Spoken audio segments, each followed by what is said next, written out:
Okay, should I keep going, Mark? Absolutely. In fact, this is Daniel Peterson. In fact, some criticisms of the first vision accounts and perhaps Prothero's own sympathetic observation itself reflect simple logical error. For example, if the 1832 account mentions Jesus only, that doesn't mean, contrary to certain critics, that the Father didn't appear. And if an account describes a vision of angels, that's entirely compatible with the vision of the Father and the Son also. In fact, the Lord himself is sometimes referred to biblically as an angel. As a parallel, if I say that I met Frank at the party, I'm not thereby denying that I also met John, and for that matter, Jane, Bob, Ellen, and Stan as well. Sandra, you want to start with that one? Okay, when I went and talked to LeGrand Richards, and we later wrote up about our event of meeting with him, where it was all about the first vision. But when I wrote up the story, I only say that LeGrand Richards is there. So then if some years later I wrote up the account and I said, oh, by the way, the president of the Mormon Church, David O. McKay, was there as well, I would think people would be a little skeptical that I hadn't mentioned the first time around that the president of the church was sitting in the room with Apostle Richards. It just seems incredible to me to think that if you were really the only person in history that sees the Father and the Son, that you wouldn't mention the Father. It just is beyond my comprehension that something that astounding could be passed over so glibly as, oh, well, whether it was Jesus or angels, it doesn't matter. It's all the same thing. Right. And, Richard Bushman even makes this sort of argument, but you're right. And we'll talk later about why God wasn't mentioned. There's actually a very concrete reason why he didn't mention God in the 1832 account. Correct. Mark, do you want to give a foreshadowing there, and then we'll go into it more? Right. In depth? So Sandra's point is correct, is that the most material and distinctive aspect of having God as a physical presence is with the body would be a non-trivial sort of thing. It's not something that somebody would overlook. And he certainly would have had an understanding of God that would be consistent with that from that moment forward. And what we're going to find from the evidence is that Joseph had no such perception about the nature of God all the way until at least 1835. And then even then it was distinct from this two physical personage until it's fully documented in the 1840s. So we'll trace that later on. I think we can move on, John, and finish up the article, because I think that the major issues are going to be repeating themselves. But the important thing is, in the next little bit, what Dan is doing is he's quoting the Gospel Topics essays. And the Gospel Topics essays, for all intents and purposes, are a collection of the same apologist arguments about the first vision into a coherent and church-approved narrative.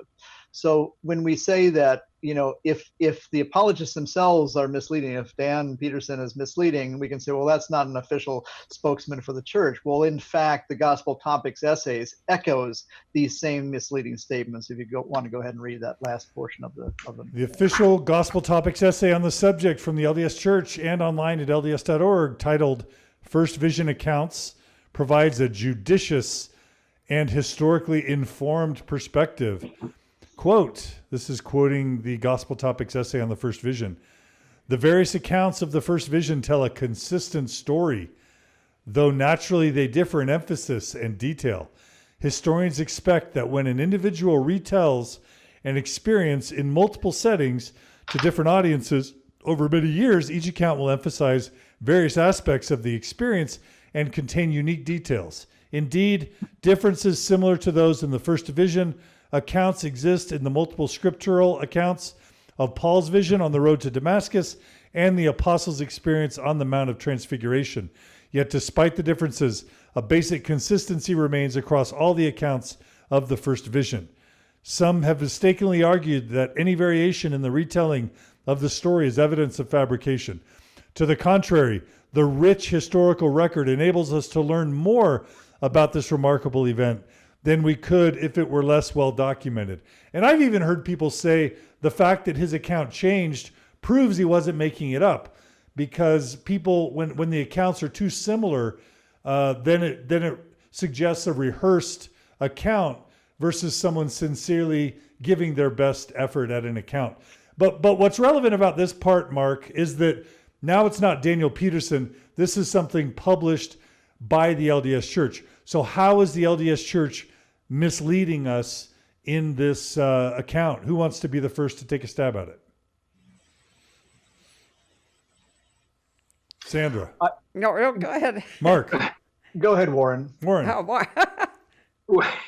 Well, I was just going to say, I think Mark basically said it. I mean, the essays really just regurgitate what the apologists have said, and therefore, I don't think we're being totally honest in when we look at the gospel essays. Sorry, I didn't say that very well, but I think you got the point. And is that the church's fault if they're just regurgitating apologetics? Is it the church's fault? I mean, or do we just blame that on the apologists? John, you cut out.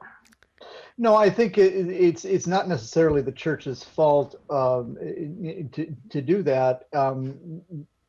I think that there's really two dimensions of this. When we're looking at it from the perspective of, did the first vision happen at all? Was there a first vision? Was there something that happened that had spiritual significance to the life of Joseph Smith?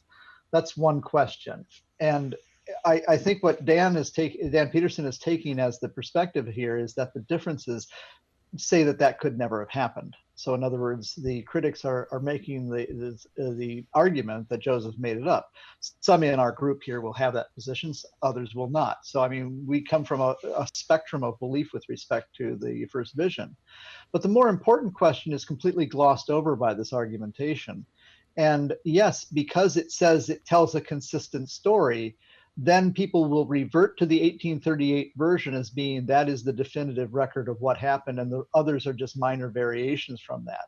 But no, the first vision stories do not tell a consistent story. They are wildly different in purpose, in doctrine, and in intent and meaning. So we'll look into that in our next section here, John. But the point being is that it's misleading because the purpose of the gospel topics essays, for all intents and purposes, is to inoculate and say, it's okay. All these wonderful scholars have looked at this and said it's okay, and they're smarter than you are. So you member can be assured that the first vision is exactly how we said it is in our scripture. And I think that there's something very, very different that we can learn if we do a deeper dive. And plus, I believe that the topics were all approved by the hierarchy of the church. Sure. Yes, the writers of the gospel topics know who their employer is, and they're going to write their article to address the conclusions of the LDS Church. And while the Gospel Topics essay on the first vision does link you to the Joseph Smith papers, where you can see some of the different accounts, the average reader doesn't have the background to see what the problems are by just looking at the raw data. They've been trained to think in terms of looking for the similarities. They haven't thought about or been challenged by what are the differences. Very true. All right. Any final comments from our panel? We're going to read a few comments from our listeners, and then we're going to actually end this segment and start segment 2, which will be the deep dive. So any final comments from our panelists before we read a few listener comments or questions? Just one comment, John. An experience in our class that is focused on the gospel topic essays. No one wants to in that class, no one wants to limit the discussions as to what's in those essays. So every person who's led the discussion has done this deeper dive, and that's where the learning, that's where the real discussions have taken place. All right. Anyone else? I can't imagine any stake here in Salt Lake doing such a study. Actually, I am aware, at least in Alpine, of a ward that has done kind of a more nuanced Sunday school. They've at least experimented with it. So it has happened. I don't know if it's still happening. If any of our listeners want to let us know if it's happening in their ward or branch, we'd love to know about it. Okay, well, I'm going to just share a few comments that have been shared by our listeners. Let's see. So Melinda writes, there's a reason he only mentioned Jesus in his first account. She's giving us a foreshadowing. As would be the custom in traditional Christian teachings, if you saw Christ, you would have seen the entire Godhead. They were all three parts of the same being, as stated in the 5th lecture in the Articles of Faith, in the lectures of in faith. He thought he was mentioning all three entities until his doctrine later changed. Melinda, you're foreshadowing the next discussion. Thank you for being so brilliant.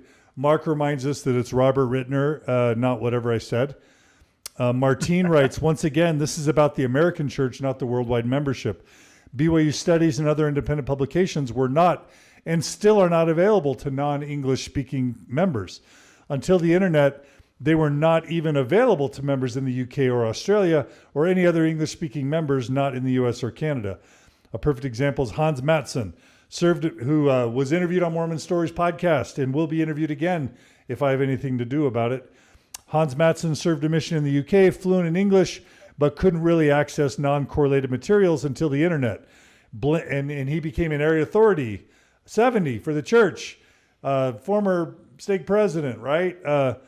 If he didn't know, I don't think we can always blame the members for not knowing. So that's gaslighting and disingenuous apologist Daniel Peterson for making that sort of claim. Blaming members for not being aware is disregarding the facts of church membership outside the Wasatch Front, says Martine. Every members in other parts of the U.S. wouldn't have been aware. Even members in other parts of the U.S. would not have been aware. Martine went to church every Sunday, read correlated materials during the week to prepare for teaching next Sunday. All right. John Hicks writes, if I tell people I met the vice president at a party, everybody can then correctly assume I didn't also meet the president. That's what John Hicks says. That's reflecting the point that Sandra made. Mark says, I'm sorry if I see God, not Frank. I'm going to remember that. This is God, G-O-D. And if I see his son, that is earth-shattering. Amen, Sandra. So Sandra, Mark agrees with you. How does that feel to have Mark agree with you? Right on. Marie writes, I'm a non-member who married into a very conservative Mormon family. I have quite a varied view of what I hear and experience. The family is kind to me, so I have nothing negative to comment about them. But as for the church's teachings, when I attend baptisms or other occasions, I feel they teach unworthiness to outsiders. I hear what they say and know the family is oblivious to the effect it gives out. I am also constantly snubbed by some, including bishops. This is why I listen to your podcast to get more understanding. So glad you're here, Marie. Thank you. Mark says, true, different tellings may emphasize certain aspects of history. However, material and even key elements, if discussed, should be consistent. Daniel, one of my favorite listeners, writes, yes, if documents are identical, then and Daniel has a PhD, by the way. If documents are identical, then there is likely copying, not remembering. But, and I learned this from studying the Crusades, I think Daniel's an expert in the medieval sort of era in the classics. If the level of detail and particularity continues to grow across time, that usually means the story is likely being supplemented by inventions. So if the story grows over time, that suggests fabrications or inventions. If it reduces some of the details, that might not be so alarming, says Daniel. Trevor writes, Taper Dan's response is gaslighting at its finest. Calling him Taper Dan is a reference to the apologetic argument that maybe when the Book of Mormon says horse, it really means taper, because we can't find any horse bones that match the Book of Mormon time period. So maybe maybe it was tapers. Yes. I would emphasize that Dan tends to discredit that argument, but and he thrives on sort of this spin about that stuff. All right. So Trevor, People you've been don't forget it. rebuked by Mark Crego. What did someone else jump in? Johnny, did you say something? Yeah, people just don't forget that. Yeah. That's true. Jesse writes, love Sandra Tanner. Tammy writes, with Joseph Smith's experience with religions from a very young age, it seems that even he would have known how groundbreaking seeing both God and Jesus would be. And we're going to get into what Joseph believed in 1832. Tammy, that's crucial. And then finally, Trevor writes, the whole idea that someone can claim that the information has always been there and has always been available is a huge slap in the face. Saying that the church hasn't suppressed information and that there's much ado about nothing is a bit confusing when one realizes that the 1832 version of the first vision was locked in a safe for decades. He says years and years. I say decades. Thank you, Trevor. All right. Those are comments from our awesome listeners. Don't go anywhere, listeners. We are just going to thank everyone who's participated so far. And we are going to end just verbally this episode of Mormon Stories podcast, and thank everyone for listening. And please tune in again in just 5 seconds on the same channel for part 2 of our deep dive into Joseph Smith's first vision. We've already covered how Daniel Peterson and Mormon Apologists and the LDS Church deceive or mislead its members and the rest of the world. And we will now be going to a deep dive into Joseph Smith's first vision and the multiple accounts therein. Talk to you guys in just a second. Thanks. All right, everyone. Welcome back to part 2 of our deep dive on Joseph Smith's first. Did I say Joseph Smurf? Yeah. Joseph Smith's first, Papa Smurf, Joseph Smith's first vision.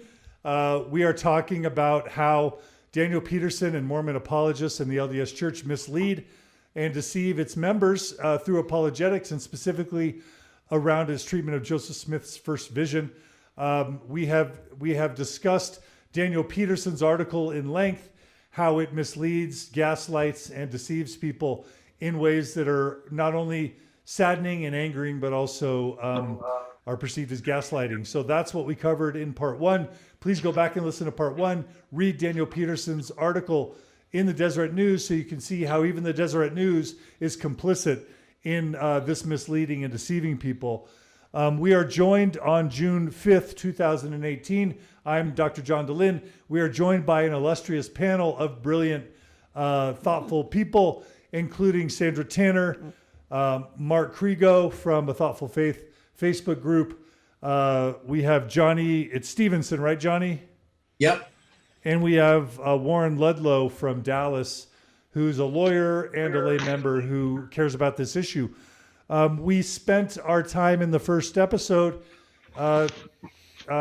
critiquing apologists and apologetics in the LDS Church and the essay on the first vision.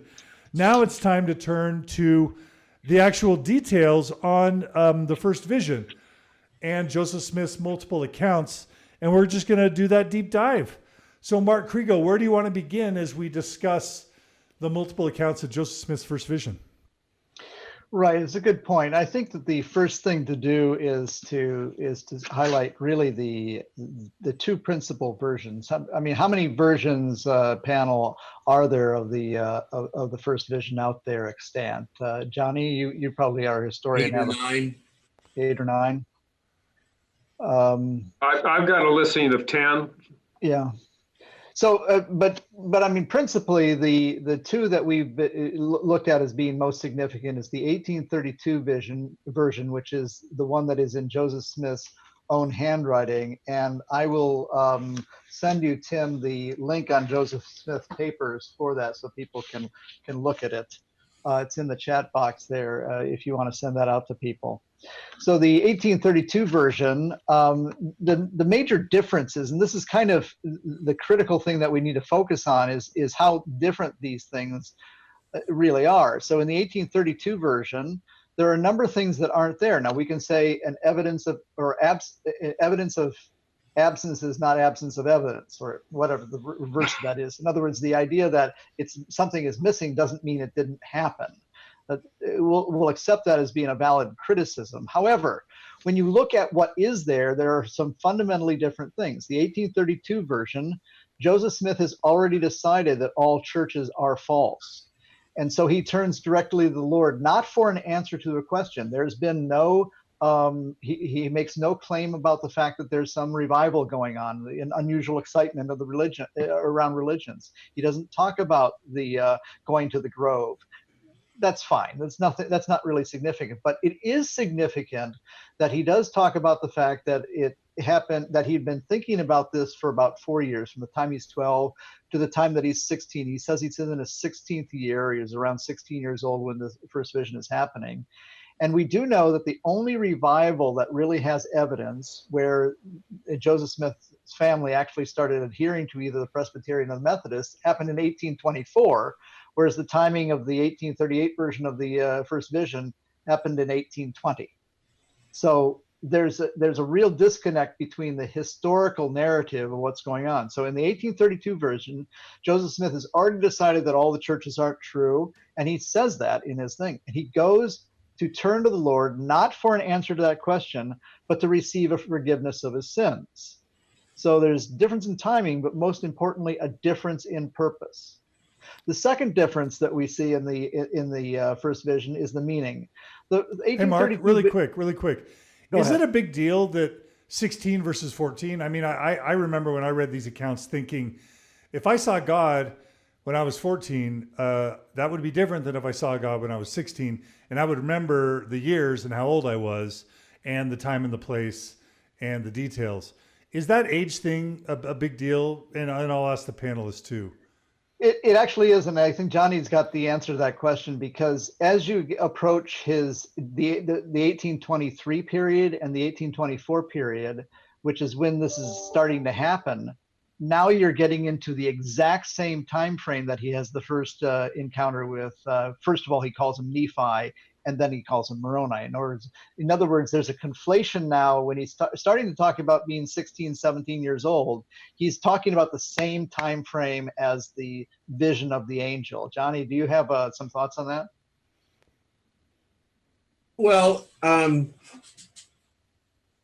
it's difficult to really match up Smith's timeline, because he himself gave us clues as to when it really, as to how events actually transpired.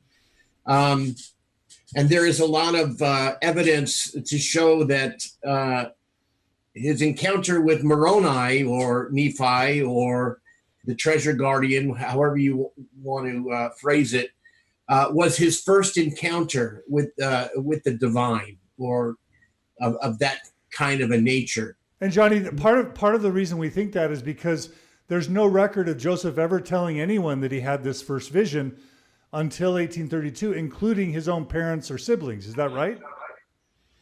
Yeah, there's no evidence out there. Now, there's some that very credible scholars call like autobiographical echoes.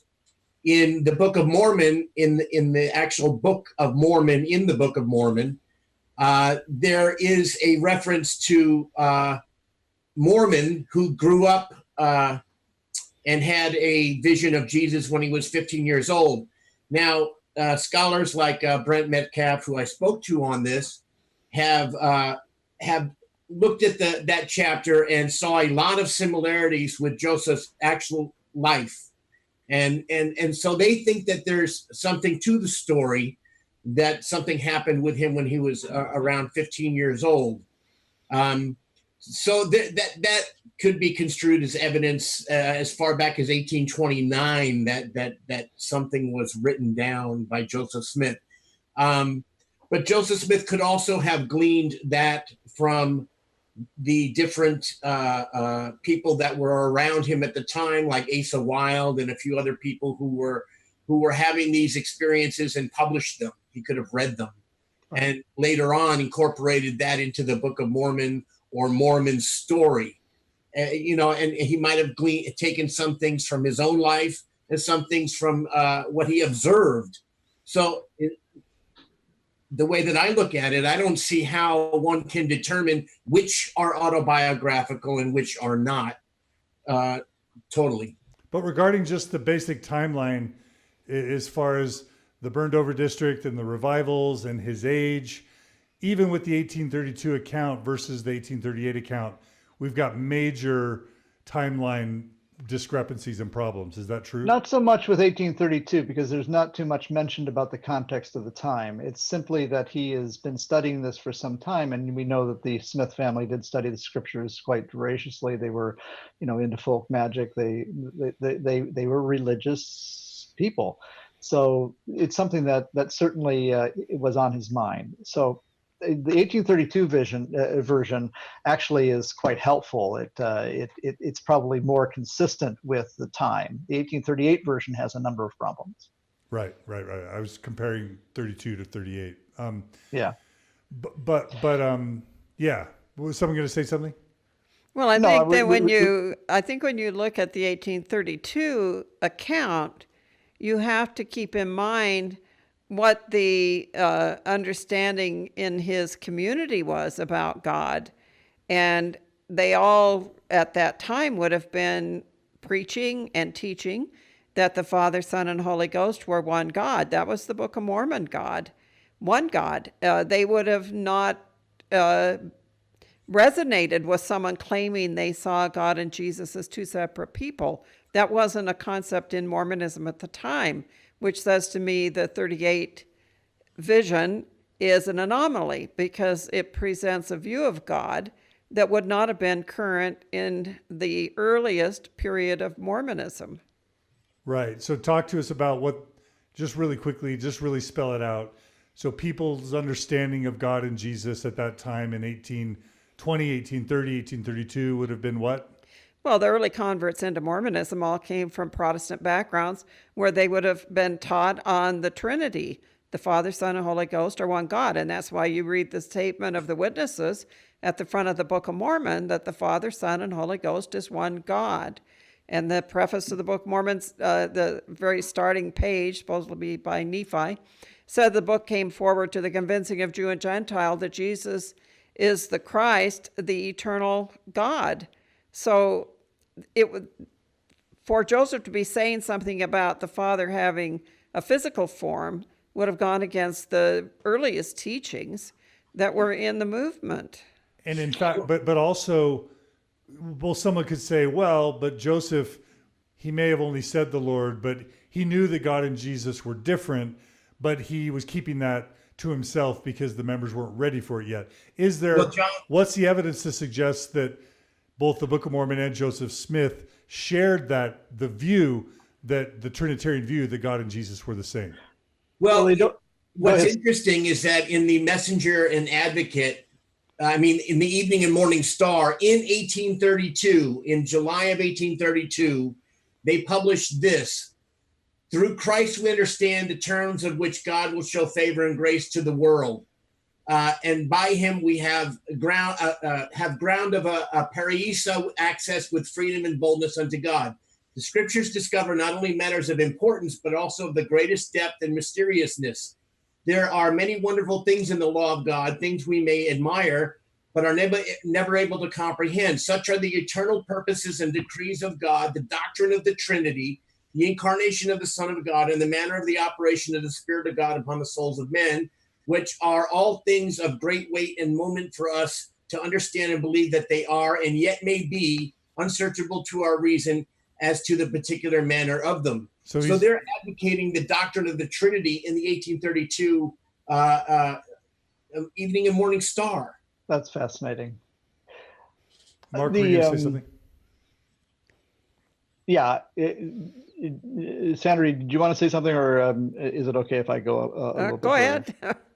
Yeah. So I really appreciate what you were saying, Sandra, in terms of that the environment was Trinitarian, although I would say that Joseph's understanding of Trinity wasn't exactly orthodox. His understanding initially was modal monarchical. In other words, the idea that God is one person in three modes. So the Book of Mormon is very clearly, in the 1830 edition of the Book of Mormon, it is very clearly that God and Jesus are one person. God incarnates himself as Jesus Christ. That's why in Ether, when Jesus reveals himself to the brother of Jared, he says, I am the Father and the Son. Of course, that's echoing a bit what's in John in the Gospels, but it's throughout the Book of Mormon. The 1830 version says, pointing to Mary in prophecy, Mary is the mother of God. And later, in 1837, as you pointed out to me before this podcast, Joseph Smith revised the Book of Mormon in 1837, and in those four instances where Mary is referenced in that form, Mary is the mother of the Son of God. Of the Son of is added into the Book of Mormon at that point in time. But there are many cases in the Book of Mormon where God and Jesus are a single person. God the Father is a spirit. God the Son is that spirit, that same spirit incarnated as a person. And therefore, you couldn't have in at least the theology of the Book of Mormon, two persons side by side, even if one is a spirit and one is a resurrected being, which is the later version in 1835 that is in the Lectures on Faith. So there's a very different theology, a very different definition of God in the 1832 version. And that cannot be pasted over. It's not just in the version, but it's in every other piece of doctrine that is written about during that period of time. So if Joseph Smith, like you said originally, saw Father and Son, there's no way that any of that doctrine would have been proposed from that point until 1838. Right. And Joseph was doing a translation of the Bible at the time that he wrote the 1832 account. And he changed something that's very significant in the Bible. In Luke, it's Luke 10:22. In the King James Version, it says, all things are delivered of me, of my Father, and no man knoweth who the Son is, but the Father, and who the Father is, but the Son, and he to whom the Son will reveal it. Well, Joseph Smith changed it to read, all things are delivered to me of my Father, and no man knoweth that the Son is the Father, and the Father is the Son, but him to whom the Son will reveal it. So that makes it perfectly clear that Joseph Smith considered them at that time to be one person. Right. And they seem to move away from that when you get to the Lectures on Faith in the 1835 Doctrine and Covenants, where you have the Father presented as a personage of spirit and the Son presented as a personage of tabernacle, and the Holy Ghost the mind of the two. So correct. Joseph seems to go through this morphing of his view of God. The Book of Mormon is kind of a mixed bag on whether it's Trinitarian or modalism.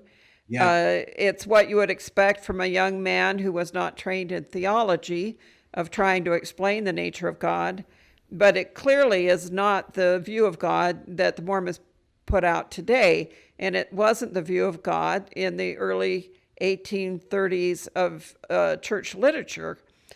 So the whole context of the church at that time would say his 1838 account wouldn't fit. That would not have been the theology he was promoting at the time.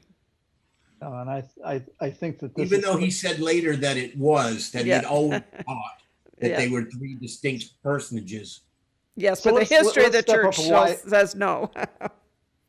Why is this so important? Why is this difference so foundationally troubling to us?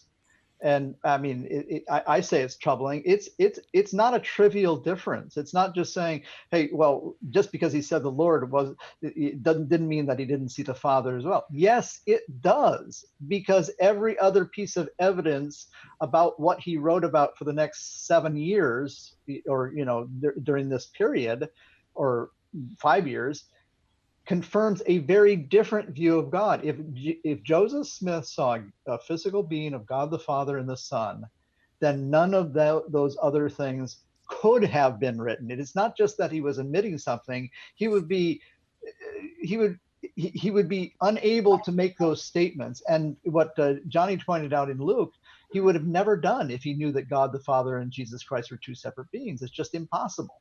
So the evidence points strongly that in the Joseph Smith's own first vision, he saw the Lord. I might also point out that the earliest criticisms of Mormonism were never pointed at the Mormons' doctrine of God. They criticized the Mormons on their Book of Mormon, on their communal kind of setup, having a prophet, having new scripture. But the early criticisms of Joseph Smith were not that he was teaching against the Trinity and teaching that the Father had a physical form. You would have thought his critics would have brought this up, in fact, if that was what he was saying. So yeah, I was going to say, from a pure logic standpoint, it just doesn't work. And what I mean by that is, if he really had that first vision as he described it in 1838, how come it was not a big deal even in the church until after his death? He can't really have it both ways. It either happened, and he wasn't bashful about bringing out other things that were revolutionary and contradictory to what most churches believed at the time. Why wouldn't he have done the same thing with this? It seems to me that if this really did happen as he described it, that would have been a major point that he would have wanted to emphasize immediately and gone from there. Well, that's a great point, Warren. My question back to Sandra is, let me ask a question. Looking at these two first vision stories, the 1832 version is one where a young man goes to prayer. He has an experience, a vision, a pillar of light. The Lord appears to him, whatever that means, and he gets forgiven of his sins. The 1838 version has a physical visitation of Father and Son, or so we think, a physical visitation of Father and Son. Let me set that one aside. Let's talk back to the 1832 version. Is this a singularity? Is this something that people didn't have in those days? Or even today? Is this something that would be a defining event for the foundation of a religion?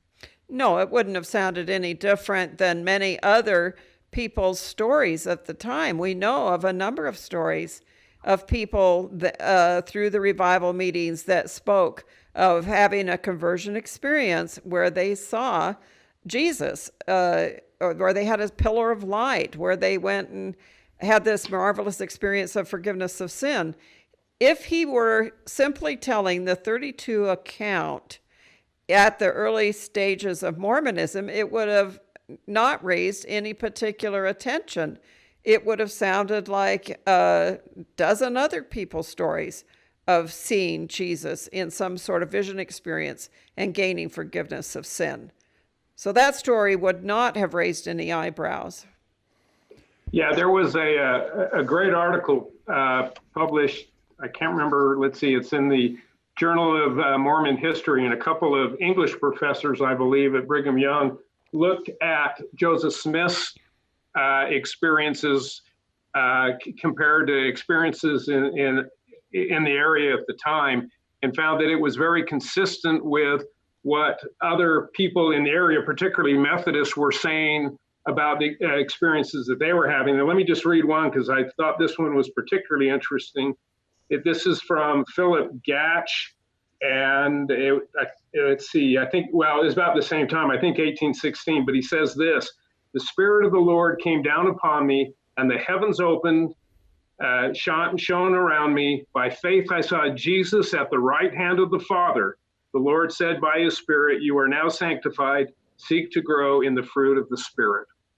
So, I thought it was interesting that he mentions both the Father and the Son. So even that maybe what isn't as unique as we think it is, but a very similar experience to what Joseph Smith claims he had in 1832. Well, two things that are interesting about that is that Joseph Smith went to great lengths to say how he was persecuted for relating something that was quite common in that era of time. And then we have Joseph not telling it, or there's no evidence that he told it to any of his close associates, that he was telling it to Methodist ministers, to everybody else, but those that were close to him.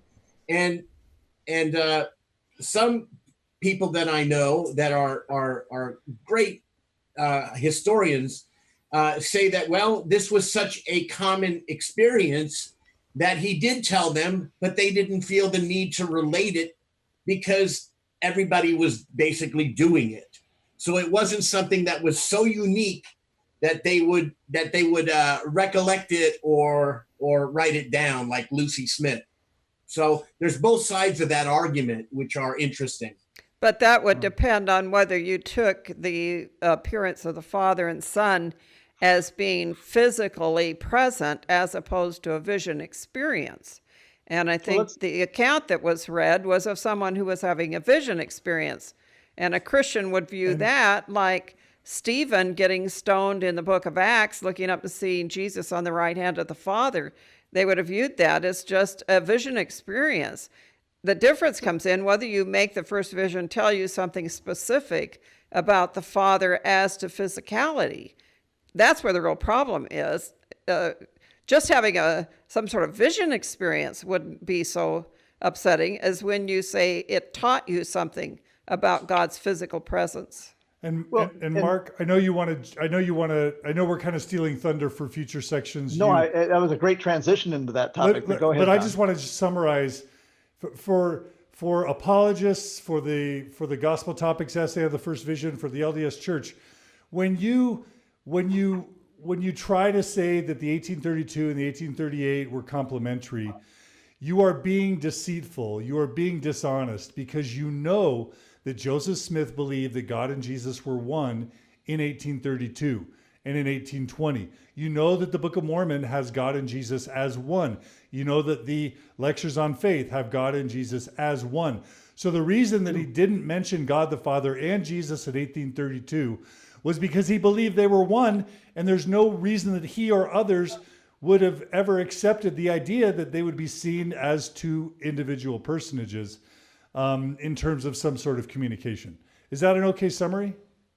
Oh, I think it's a very good summary. As I'm constructively engaged in Mormonism and I'm active in it, I'm not going to impute why they're doing it or there's deceit involved. I think that what they're doing is they're defending a position. And I think it's important to read what that position is right now, because Gordon B. Hinckley pretty explicitly states what the position of the church is with respect to the first vision. And he says, we declare, and this is in 2002 General Conference, October, Marvelous Foundation of Our Faith. We declare without equivocation that God the Father and his Son, the Lord Jesus Christ, appeared in person to Joseph Smith. Our whole strength rests upon the validity of that vision. It either occurred or it didn't. If it did not, then this work is a fraud. If it did, then this is the most important and wonderful work under the heavens. The truth of that unique, singular, and remarkable event is of pivotal substance to our faith. So the position of the church has built this thing that says this is absolutely a singularity, and it is. The idea of two gods physically presenting to a monotheistic religion is not found anywhere else in scripture, experience, or anything else. So it is a singularity. And therefore, as a singularity, it means that the physical manifestation of a physical Father and Son is pivotal to the way the church views its position today. And therefore, this article needs to defend that position. Now, whether that's called deceit or is it called defense, apologetics by definition is defense of a position, even if it doesn't make any sense.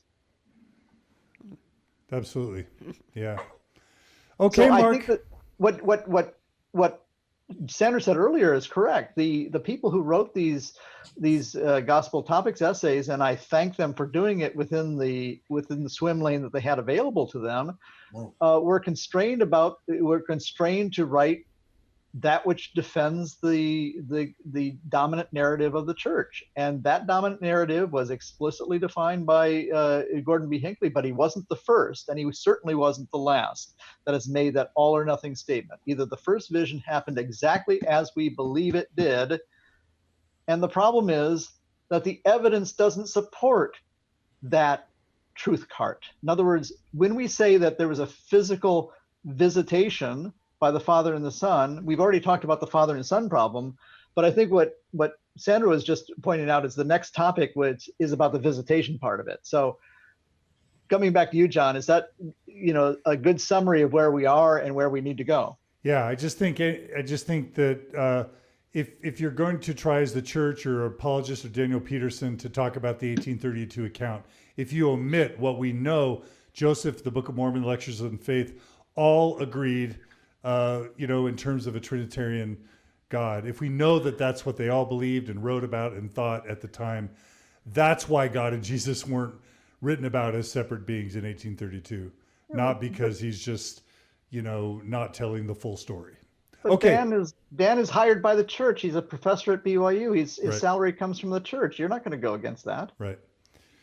Okay, what's the next major portion of this discussion, Mark? So I want to pursue what Sandra was just saying. So what's the difference between a visit and a vision and a visitation? Does the word vision ever imply actually, or mean a physical manifestation of something, Sandra? Well, it doesn't to me. And the church certainly is making a difference when they rephrase the vision experience as being a visitation as opposed to a vision. Yeah, so the word commonly meant that which is seen by a trance, a dream, something called second sight. And in the case of Joseph Smith, he and most of the people in that time, they used something called second sight or spiritual eyes. So in Moses, in the book of Abraham, again, Moses is what Johnny was talking about, Joseph Smith's inspired version translation of the scriptures. He's looking in Genesis, and in Moses is saying, I have just seen God, but I did not see God with my physical eyes. I saw God with my spiritual eyes. That's what Martin Harris said about the angel Moroni and the gold plates. Right. And he was shown them. He said, I didn't see them with my physical eyes. I saw them with my spiritual eyes. So they were talking about something that is other than an objective physical visitation. They knew the difference. Yeah, and we interpret that language today as being they physically saw something, when this language of spiritual eyes and second sight, and even the term vision, I would argue, looking in the Oxford English Dictionary, never ever meant anything associated in that historical context with a visitation. So to call the first vision a physical visitation and manifestation is to stretch the truth beyond its ability to withstand reason. Any comments? Warren, you got anything on that? Not really, although I guess from a non-scholarly point of view, the differences between a visitation and a vision, that doesn't really mean much to me. But I think the substance of whether it was a vision or a visitation is the important thing. And we still have the problem of the 32 account versus the 38 account. And whether it was a vision or a visitation, what did he see and what does that mean? And I think we can't ignore the differences between the two, regardless of how we saw it.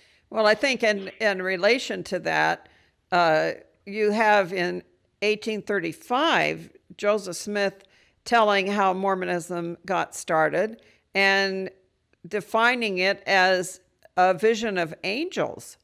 So you have this oddity in between seeing Jesus in the 32 account to 35 seeing angels, and then in 38 writing about two beings that resembled each other, the one saying, "This is my beloved son, hear him." So I think you have to factor in the 35 references to see how this whole story is changing as he goes along. It wasn't just one story like the church wants to make it seem. It was an evolving story, evolved as to who was there, what was said, what year it happened, why he went to pray, what he concluded from the vision. It all changed through the years. Also, Joseph Smith set it all up in terms of the 1835 diary. He writes the 1832 account. He, for some reason, is not satisfied with it. It's in a book that he purchased to write his history that he wanted to publish. They get about 9 pages into it and they abandon it. The book is flipped over and used as a letter book, and nobody bothers to look in the back of the book. You know, it's just, you know, an obscure, you know, exercise in futility. Joseph Smith never refers to it, but Joseph Smith wants to come back to that history. So what does he do? He has Oliver Cowdery help him write a history in 1834. And that history mimics what all of the missionaries and everybody's been teaching all along, that the first time Joseph had a vision was in 1823, and it was an angel. And I'd like to get more into that. But I want to make the point about the 1835 diary, which is really interesting, because what Joseph did in 1835, the year after the 1834 history was published, is that he bought another book to write a history in. And what he does at the very beginning of that book is he includes that account to Robert Matthews, where he separates the deity into two persons. He puts that in the very beginning of the diary as kind of, this is where we're going with this now. And then instead of copying the 1832 vision, he takes all of Oliver Cowdery's letters that he wrote the 1834 history and copies it into the 1835 diary, that history book that he wanted as a history. So he obviously saw that the Cowdery version had value to him, but the 1832 vision, history, he just never refers to it again. And so he had planned this out, and this is how he transitioned from the modalism or the Trinity in early Mormonism to the two personages, which he got when he started studying Hebrew with who was it? Josiah Sexius. So that's that. Johnny, really quick, I think you were saying you wanted to touch on this. We had our listener write, Peter Bowder interviewed Joseph in the Whitmer's home in 1828 about the origin of his, quote, system of religion. Joseph answered by retelling the story of the angel and the plates, not the first vision. We referenced this in the first segment. To John Hicks, this is evidence of absence, not just absence of evidence. So did you say you wanted to talk more about this idea of an angel versus God and Jesus? Well, here's the thing about the Peter Bowder interview, which is really interesting. In fact, I have it right here. I will name some of the particular discoveries which, through divine providence, I was favored with an interview with Joseph Smith Jr. at the house of Peter Whitmer in the town of Fayette, Seneca County, state of New York, in October of 1830. I called at Peter Whitmer's house for the purpose of seeing Smith and searching into the mystery of his system of religion, and had the privilege of conversing with him alone several hours and of investigating his writings, church records, etc. I improved near 24 hours in close application with Smith and his followers. He could give me no Christian experience, but told me that an angel told him he must go to a certain place in the town of Manchester, Ontario County, where was a secret treasure concealed, which he must reveal to the human family. He went, and after the third or fourth time, which was repeated once a year, he obtained a parcel of plates resembling gold, on which were engraved what he did not understand, only by the aid of a glass which he had obtained with the plate, by means he was enabled to translate the characters on the plates into English. There's more there, but basically the first vision stuff lines up exactly with what the missionaries were teaching in 1832. Here's what Samuel Smith and Reynolds Cahoon were teaching. It says sometime in July 1831, two men, Samuel Smith and Reynolds Cahoon, came to Paris and held an evening meeting. Only a few attended, but amongst the others, I was there. This is in the this is William McClellan, okay, who was later an apostle. They delivered some ideas which appeared very strange to me at that time. They said that in September 1827, an angel appeared to Joseph Smith in Ontario County, New York, and showed to him the confusion on the earth respecting true religion. It also told him to go a few miles distance to a certain hill, and there he should find some place with engravings, which if he was faithful, he should be enabled to translate. So there is another reference, first-person account, contemporary with the time, that shows that Joseph was telling the story that the confusion of religion that he had led him to the angel and not to the Father and the Son. And why is there confusion around whether the angel was Moroni or Nephi? Where does that come from? Well, the problem's Joseph Smith of he's the one that changes the use of Nephi and Moroni. When and how? Does anyone have that information just to summarize? No, I don't. Well, I think the early ones have it Moroni, and he later switches to Nephi so that you have the first printing of a story. I believe it says it's Nephi. And it's because Joseph was For whatever reason, he changed his mind. Instead of having the last guy show up, he decides to have it the first guy, which doesn't make any sense. It made more sense to have it be Moroni. Well, there was 1842 publication that had Nephi in it. I believe what happened is that Lucy Smith and some of the earlier persons who wrote about Joseph's history claimed that it was Nephi. And then what happened is that Joseph used the name Moroni. He started using it around 1834, 35.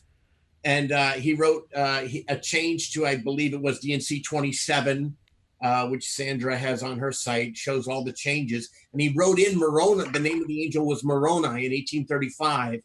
Then in the Elder's Journal, he claimed it was Moroni.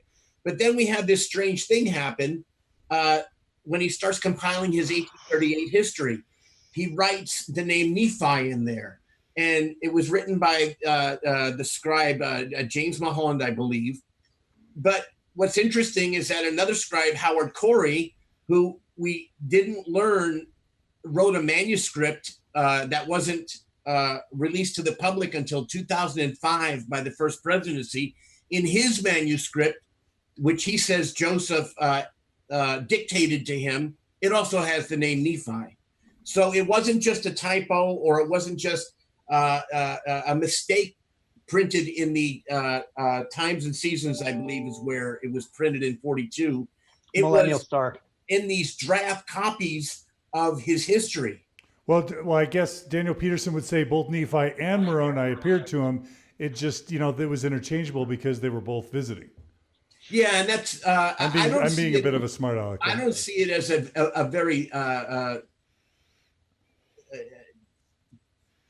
I don't think it's that important, because he claimed that he saw angels, and perhaps Nephi originally appeared to him, and then Moroni gave him the plates. I don't know how he was going to explain it, but it's kind of baffling that he would bounce back and forth like that.